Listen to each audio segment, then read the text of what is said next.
The revolution brought radical changes also to the social life of the people.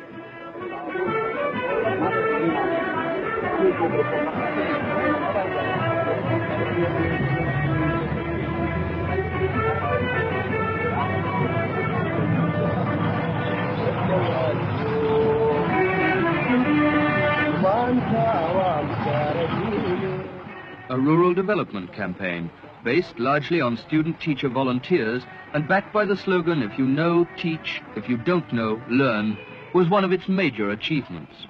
Never before had city and country dwellers made contact in such a way. This unprecedented drive against illiteracy bridged the social gap of centuries, bringing mutual understanding and a sense of common purpose to the far-flung peoples of the nation. The Rural Development Campaign had a second purpose besides, the teaching of health and basic hygiene. Nothing remotely like it had ever been tried before. For the first time in their history, the Somali peoples were brought together as a whole, not as rival clans or factions, but as a nation, eager, from these small beginnings with the reading and writing of their mother tongue, to grow and prosper for the common good.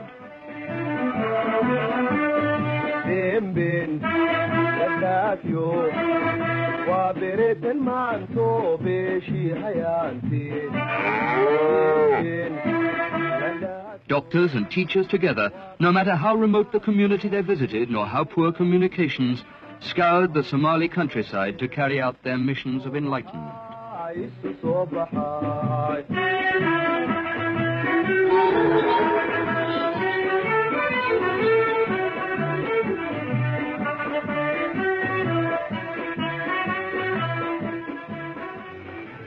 For the campaign, the entire nation was mobilized. Its every resource, both human and material, were drawn upon. At the end of the first 6-month phase, its supporters and the nation's leaders turned out to greet the returning students who had played so large a part in its obvious success.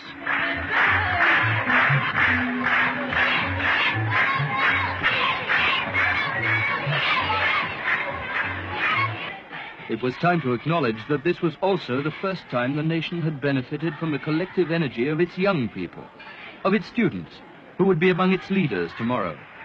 And in thanksgiving for this fact, great festivals of youth were held throughout the country.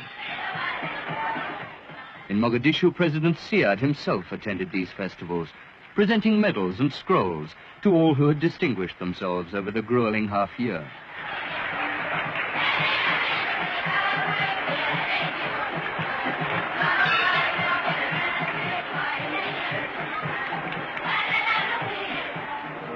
With the campaign, the Somali people had reached a peak of national unity.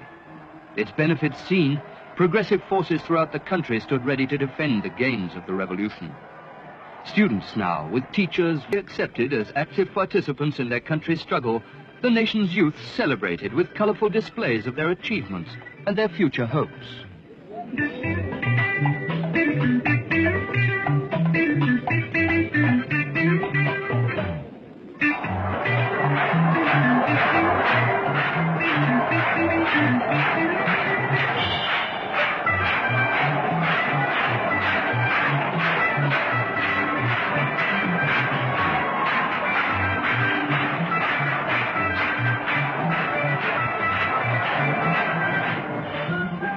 As we have already seen, former generations of Somali students had to learn of the world through foreign languages and cultures.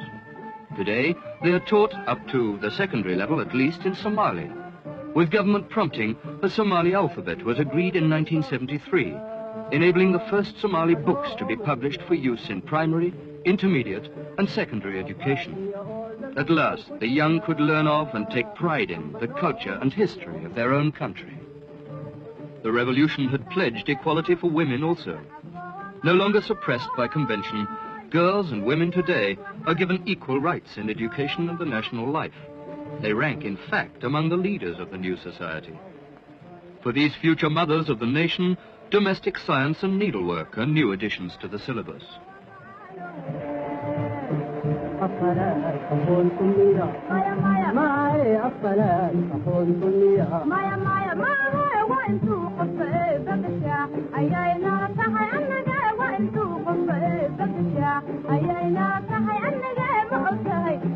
And the educated woman is important for another, equally fundamental reason. As the center of family life, without encouragement from her, tomorrow's children will grow and learn more slowly.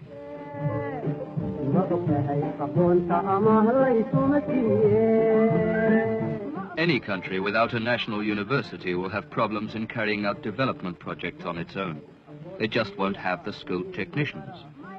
Accepting this as self-evident, an early task of the revolution was to endow a first-class university with faculties chosen to meet the country's specific needs. And their doing so bore fruit. Many of Somalia University's graduates today have already played leading parts in countless development projects of national importance.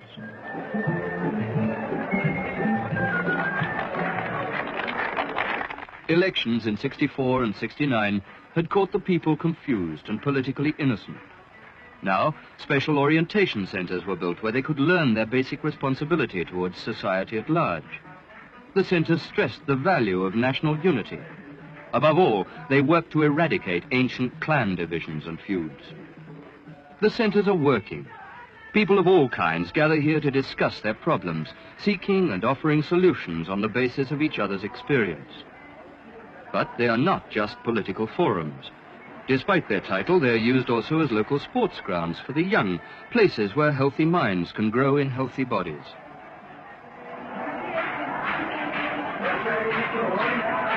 And whoever they be, every person who comes to a center will find a platform on which to express his or her views.